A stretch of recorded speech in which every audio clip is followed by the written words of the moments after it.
How we doing, Slum Muffins? All right. God, I feel so far away from you. How you doing, Isaac? No, just, you good? Yeah. You don't know this, but they put straight people in the front. They put them at crotch height. It's a they try turn them. It's crazy. It's so crazy. I don't know what to tell you.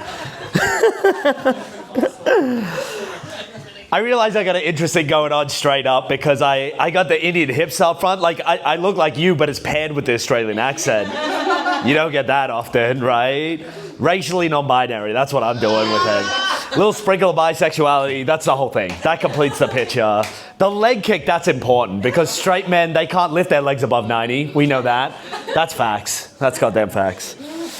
I feel like, to me, it's like my sexuality feels like Tarzan and the Gorillas, right? Like born straight, raised by gays, and you get this. Now I feel like I look cool enough to ride a motorcycle, but not straight enough to know how to fix one. That's where I'm at. You need tools for that. I don't got tools. Closest thing I got is a bamboo whisk for my morning march. Almost made you spit out your drink, goddamn. With oat milk, of course. We're not drinking cow's milk. Haven't done that since the 90s. What are we doing? I live in Mita at the moment. I don't think they even have cow's milk there. It's a lot of white girls of Instagram energy around there. They don't know what cow's milk is. Sometimes I feel like I got the worst of both my races, though. Because from the Australian side, I just say cunt all the time. I let that shit fly like it's good manners. I'm like, thank you, my cunt, you know? And then from the Asian side, I still get the urge to take a photo in front of something completely uninteresting. You know what I'm fucking talking about. You're at the Berlin Wall and there's a bunch of Asians taking a photo at the bus stop across the road. You're like, what are you doing? I go over and take a photo just in case there's something going on. There's a lot of similarities I found from Australia to Germany, though. Like, we have a lot of similarities. Like colonialism, genocide, brunch. We like a lot of the same stuff. Dude, I love brunch here. It's crazy. Brunch is so good. Apfelschola, I order that all the time. That's a fun word. That's just apple juice. That's all that is. God damn. I love it when you say around Germans as well, because they're like, you can joke about the genocide, but you can't joke about Apfelschola. No way. God damn, do you need a medic over here? This is crazy. I love this energy. God damn, can't afford a TV, but I gotta pay that broadcasting fee y'all need to pay here? That's fucking crazy. Berlin kind of sucks a little bit, doesn't it? Okay, I feel some of you pulling away a little bit. I love Berlin, and we gotta let other people know, keep the secret alive. But it kind of sucks just a little bit. It feels like Bluetooth, right? The technology was good 20 years ago. It hasn't upgraded since. The golden years are behind us. 2 good months, we're in them right now. And then 10 months, people so depressed they'd be bleaching their eyebrows just to feel something out here. It's crazy. I feel like Berlin's like a TV series that your friend tells you to go watch, and they're like, yeah, it gets so good by the 8th season. Fuck, that's a waste of 72 hours of my life? Are you kidding me? Goddamn.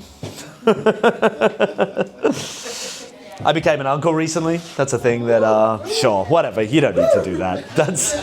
It's the only thing you did nothing to fucking contribute to, right? Everyone congratulates you for it.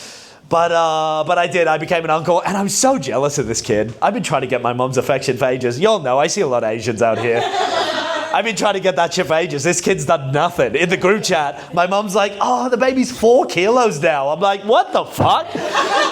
4 kilos? That's nothing. That's half my bicep curl. What are we congratulating this shit for? Let's get some protein in this kid. He can't even keep his neck up straight. Oh, shit. Goddamn. He was a planned cesarean. Something going on over there? Yeah, somebody needed to challenge me because I told him to be quiet while there's a comedy show. Oh. He had to tell me to be quiet.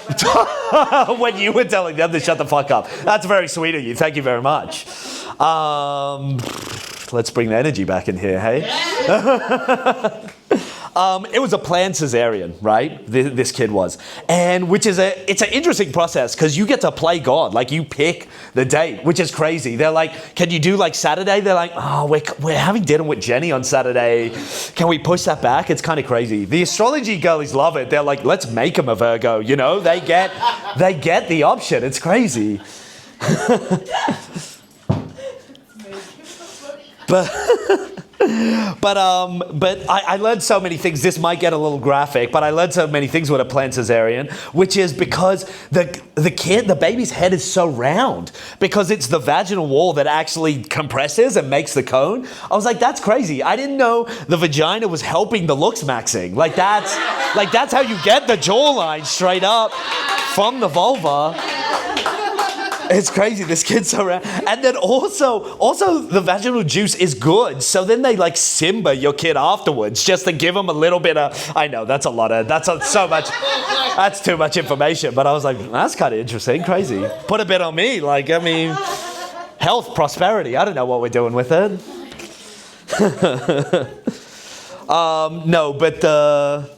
What did I want to say? Oh yeah, that was right. It was a planned cesarean because, and I'm quoting the doctor here. These aren't my words, the doctor. Because my sister-in-law had an incompetent cervix. Isn't that a crazy fucking term? I'm like, for sure some guy made that term. In the 1800s, some guy, doctor, was like, yeah, that cervix looks a little incompetent to me. Someone was like, yeah, we'll just name it that. That's just what it's called the whole goddamn time. The only other theory I had, it was like a platinum gay at some point, you know? Someone who hears the word pussy is like, oh my God, yuck. That cervix is incompetent, you know? Okay, I'll leave you with this. Do you guys want to joke about a trans man or how I'm an acrobat? Trans. Oh, okay. Just 3, 2, 1. I don't know. Okay, I'm dating a trans acrobat at the moment, so some of these jokes they don't all have good transitions, you know. No, but I'm an acrobat, and that's how I met the trans acrobat, and it's true. I just say to let y'all know that I'm better than you, and I work for Cirque du Soleil. It's very good. It's working out very nicely for me. Yes, I could do a backflip. No, I'm not going to do a backflip right now. It's crazy because I feel like when you can do a backflip, it's the same feeling straight men feel if you had like big titties, right? They think, oh, I'd just be whipping it out all the time. And it's like, dude, that's crazy. I still get paid good money for these, you know? Like, good money. There's this whole conversation about microplastics at the moment. You guys hear? Yeah, it's crazy. I read this article that they're saying that men are becoming infertile because they're getting too much microplastics in their balls, right? Everyone's like, yeah, stop the babies. Stop the babies. But it's crazy. I read that article and I was like, I'm fucked. I don't know if you guys have seen a Cirque du Soleil costume before. These things, dude, it's all plastic straight up in there. It's wrapped around, so tight. At this point, I don't know how I'm not coming Lego. It's like, god damn, I don't need contraceptive. Lululemon's my contraceptive. I gotta get out of here. He gave me the light ages ago. Thank you very much, guys. Bring back up your host.